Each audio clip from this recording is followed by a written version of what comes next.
Could you imagine if I stood up and did all that? I just want to know what in the world was that. I still don't know. I made it up as I go. Anyway, how y'all all? Welcome back. Moon Griffon Show. Great to have you with us. 844-766-6607. Hicks and Hazard Hotline. Let's go to Hicks and Hazard Hotline and our special guest, and I do appreciate it. Appreciate her spending a few minutes with us. Of course, I just mentioned her in an article. Representative Valerie Hodges out of Denham Springs. Valerie, how you doing, Sha? Hey, I'm doing great. How are you, man? Doing great. Great to talk to you. Hey, in your own words, there was a lot of panic and stuff going on during the legislative session at the end of it. Just describe what went on the last few days, a few hours of the session in your own words, because it was kind of. Did y'all know what y'all were even voting for? Because I'm sure y'all were getting stuff back and forth.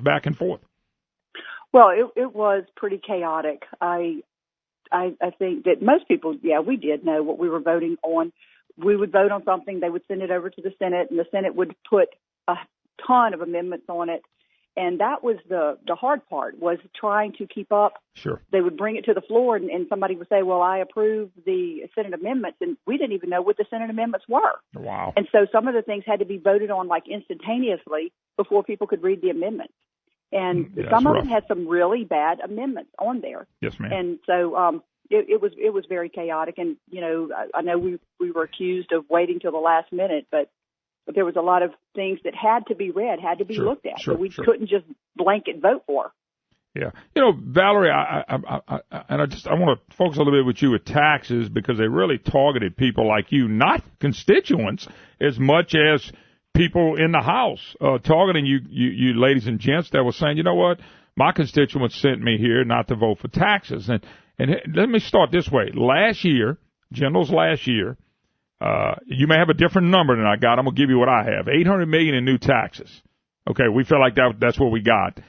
And we feel like it's about a $1.2 billion in new taxes now. But if you added another year, because of the sales tax and some of these other taxes that are on temporary, I got $3.2 billion in taxes, new taxes, exemptions, whatever, and new monies that y'all already approved.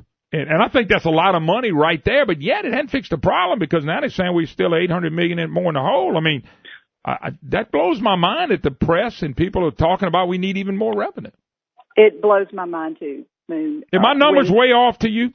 No, Okay. I think you're absolutely right, because Thursday I looked at the fiscal notes on everything that passed, and 6 things did not have fiscal notes on them. Well, that was my next thing, too. The fiscal notes weren't even on everything, so we don't even know what they're bringing in yet. Exactly. So what I did, I looked at other states who are comparable in the size to Louisiana and saw what their fiscal notes are, what they're collecting in income tax.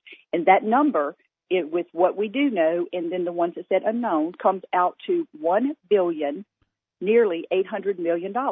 Just in this session? $800 million. Just this session. Holy cow! But nobody's put that number out there. Just you. Nobody else. Well, I figured it up because I wanted to know what it was. I mean, it's the largest tax increase in Louisiana history, and it's mind-boggling to me that there seems to be no pushback against that. And then, like you said, there were $800 million under Jindal. Well, I mean, just looking at that, it's $2.6 billion, and if you look at the taxes that are set up for 27 months, so they knocked for 2 more years after starting July 1st, that's going to be over $4 billion already. I think you're right. I mean, the numbers. I mean, look, if I'm off a few $100 million, who cares? We're talking about real money. One of the things. Now I'm going to quote you in the Advocate. So if it's wrong, you correct me. Okay. Said I was sitting there to represent my district. The majority of emails I got said, "Stop spending so much money." Said Valerie Hodges, I'm not going to raise, and this is your quote, I'm not going to raise taxes until we fix our outdated system of government. I love the quote, but you're getting hammered for standing up for what you believe in. Yeah, I am. I'm getting hammered for standing up to represent my constituents and what they asked me to do, and that was represent them. And families in my district are having a hard time making ends meet. Families across the state are having a hard time making ends meet. We've got the oil bust that's going on. People are out of work, and then we are raising taxes on them more, which is putting more pressure on families and children. And I just could not vote to raise taxes. By the way, let me be one to tell you thank you, because I believe we need a lot more like you, and I mean that with a sincere heart. We got families that are flooding out in Tangipahoa. We got families in Northeast and Northwest Louisiana that they're going to have to pay high taxes. They're going to have to be buying things to redo their homes because some of them won't have insurance. And that's phenomenal what they've done. Now, one of the other things, Valerie, and by the way, I talked to a representative. And I told him at the time when this thing was over, there were several fiscal notes that were not, they didn't have anything on them yet. And those are the ones that scare me because we don't know how much more money's being raised. Well, you can find that approximately by looking at other states and what they're collecting, like the hotel tax, the Amazon tax, the car rental tax. Sure. And if in another state with a population of 4.5 million, whatever they collect is similar to what we're going to collect. But yet we did not have structural reform. I mean, we've had the legislature saying for years and years, we need to have structural reform. We need to reduce spending. There were no contracts that were cut. And as far as reform, we didn't see any. No, and that was my whole point too, Valerie. I know you don't get to hear me a whole lot, but my point was, what changed? Nothing. The state got more money, and the people back home are being told, if y'all keep voting for these taxes, we're going to prosper. I never knew if you had less money in your pocket, how do you prosper that way? Well, you don't. You don't, and that's not the truth. And people they're going to see it once come April 1st when these things are implemented, and then on April 15th when people go to pay their taxes. Yeah. Their income taxes and their state taxes, it's going to, I believe it might be a wake-up call. I don't know if it will be or not. By the way, and you don't have to name names, one of the things they said, 3 different male colleagues got in her face. It's a tense time when so-called Southern gentleman feels empowered to threaten a woman over a vote. What happened? Because that really frustrated me. Here you are, a lady trying to make a difference. You're doing what your constituents ask you to do, and you got men in your face, according to this, that feel real powerful threatening a woman. And I'm going, whoa, just a second now. Now we've drawn the line. So how bad was this? Well, it was bad because, people come lean over my desk and get in my face and basically pressure me and say mean things, call me names.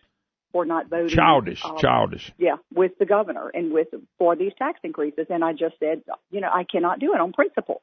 I think that I was elected by my constituents. We want smaller government.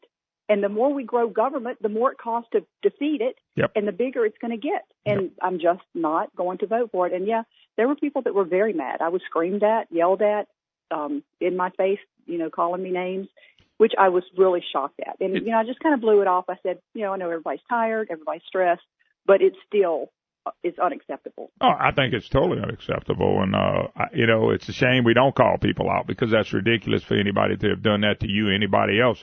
We're supposed to live in this government. You represent your people. If they represent more taxes and more government, that's fine. You have the fight on the floor, and you have a fight when you vote.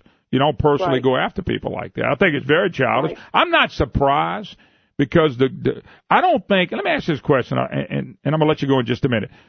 You're sent to Baton Rouge to represent the people, but it seems to me we got a lot of people that go to Baton Rouge. They get caught in, I'm representing government. We don't have a lot of fighters. You've been a fighter. I'm looking at your record. I'm watching you do what you do. You've actually been a fighter. Maybe we need more women down there. Well, no, seriously, we need more women that are tough because it seems like the men are not too tough. Well, we need more women, principled women, and that's what it boils down to. Moon, is standing on your principles. I mean, there's some women that I'm very surprised at that were elected as conservative Republicans that are not voting that way. No. That is not what their voting record shows. No. But you have to stand on your principle and not be swayed by political decisions, by what committee you're offered to be a part of or chairmanship and that's what it boils down to, is standing on principles and making those decisions based on your principles, not on pressure. No, I commend you, Valerie. Valerie Hodges, Representative Valerie Hodges from Denham Springs, who's in all this budget mess and budget fight. According to the Advocate, is why I called a Mark Ballas piece today saying that you were basically threatening, not attack physically, but at least verbally, because you don't want to vote for all these taxes. I kind of get a kick out of it. Republicans that vote for taxes are called practical. Republicans who stand a conservative background and the mantra of staying tough, you holler that and told things that you don't want to hear. That's a phenomenal thing to watch. Yeah, it really is. It's mind-boggling to me, Moon, when we're supposed to be reducing spending and making those cuts. No contracts were cut, and we didn't. Real quick, just for a few seconds. Do you think we get any structural changes in this session? Just your honest opinion, real quick. I don't know. Okay. I don't know. I know that I have a bill that would make some structural changes. That it's a Medicaid bill directing them to collect the $9 copay. Okay. And that'd bring in $1 billion right there. Yeah. All right. Got to run. God bless you, Thank Valerie you. Hodges, representative from Denham Springs. Thank you, Sugar. Appreciate it. Thank you. All right. Hey, I wish the men would have the guts she has instead of them getting in her face. We got to take a break. We'll be right back.